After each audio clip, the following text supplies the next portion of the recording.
Oui, effectivement. C'est des choses que j'ai pu vivre de l'intérieur et qui m'ont fortement déplu. Euh, je peux vous parler, par exemple, j'ai vu que c'est sorti beaucoup de ces histoires de raquettes au sein du Sili national ou quoi que ce soit. Et moi, pour être de l'intérieur, comme j'ai vu qu'il y avait beaucoup de bruit qui courait, je pense qu'il fallait que j'éclaircisse un peu cette histoire-là. Effectivement, j'ai eu, encore une fois, en tant que capitaine, beaucoup d'échos qui arrivent. Et j'ai eu cette chance d'avoir aussi suscité la confiance des personnes qui ont subi cela, parce que c'est un fait avéré, et qu'il y a des physiothérapeutes qui sont venus me voir et qui m'ont dit qu'effectivement, de l'argent qu'ils touchaient, ils devaient en verser une certaine partie, et que c'est le coach qui récupérait cet argent-là et qui devait aussi en sortir une certaine partie au à un monsieur qui s'appelle Tom ou je sais pas trop quoi, qui a aucun lien avec la fédération, qui a aucun lien avec le Sili national et qui effectivement récupère des commissions et aussi met des pressions sur ces personnes-là qui ne veulent pas payer, effectivement, et qui aussi se sentent un peu, j'ai envie de dire, un peu menacés. Donc j'ai eu leur confiance, qui sont venus me voir pour régler ce problème-là. Et dès que j'ai su ça de l'interne, j'ai commencé à mener ce combat pour que ça s'arrête. Parce qu'on vient pour le Sili national, qu'on soit dans le staff, ou qu'on soit les joueurs, ou on vient d'abord pour représenter le pays et pour donner tout ce qu'il y a à donner sur le pays. Et il n'y a pas lieu d'être que ce genre de choses se passe pour le Sili national. Et pourquoi j'ai pris la décision d'en parler ou quoi que ce soit, c'est parce que de l'intérieur, comme je vous l'ai dit, j'ai commencé à régler ça et pris ma garantie, moi et un autre dirigeant du football guinéen, Abdul Karim Bangoura, on a pris la garantie parce que je suis effectivement allé le voir pour lui annoncer ça, que cela ne se produirait plus. Qu'on prend la garantie que ces personnes-là ne doivent plus payer de l'argent à qui que ce soit. On l'a fait, mais on a vu que ça a quand même continué malgré la garantie qu'on a donnée.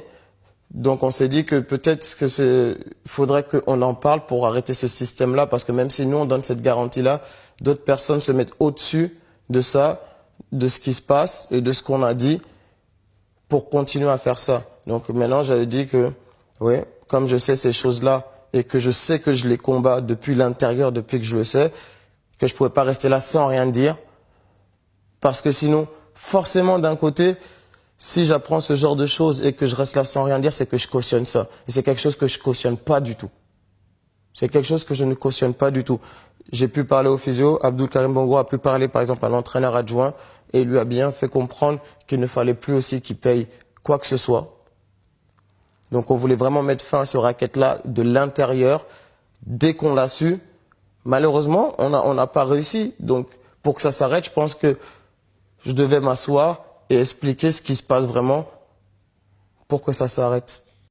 C'est pour ça que, comme je vous l'ai dit, ce rôle de capitaine, je ne le prendrai jamais non plus comme une excuse pour dire que oui, la CAN s'est passée comme ça, on n'a pas arrêté nos objectifs par rapport à ça. Il y a le terrain, à ce qui se passe en dehors du terrain. Et là, comme c'est quelque chose qui se passe en dehors du terrain, mais qui n'a pas forcément touché les joueurs, dans le sens de ils n'ont pas pu faire leur performance pour ça.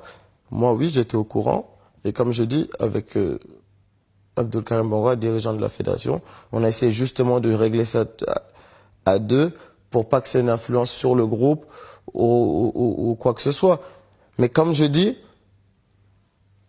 on n'a pas été écouté. Ceci a continué. J'ai même des preuves qu'une certaine personne, ce certain Tom, a récupéré une très forte somme d'argent encore maintenant, en Belgique. C'est pour vous dire que quand j'ai su ça, je me suis dit, non, c'est-à-dire qu'on essaie de faire quelque chose. On parle un peu là de l'humain, là, on parle de l'humain. Ce sont des choses qui ne se font pas. On ne peut pas oppresser des gens, on ne peut pas racketter des gens pour un travail qu'ils fournissent. Si ça, ça leur était dû, c'est à eux. Ils n'ont pas à le partager pour quelque que ce soit, raison que ce soit, et n'ont pas à être menacés quand ils veulent pas le faire. Donc oui, forcément, c'est des choses, moi aussi j'aimerais bien que ça ne se produise pas, que j'arrive et que j'ai qu'à me concentrer que sur le foot et pas me concentrer sur des histoires qui sont graves comme ça qu'on peut pas laisser passer. Mais voilà, comme j'ai dit, ouais, c'est mon rôle. C'est mon rôle. Et comme j'ai dit, comme je cautionne pas ça, et que je sais que je l'ai combattu de l'intérieur, je pouvais pas rester là sans rien dire parce qu'il faut que ça cesse absolument.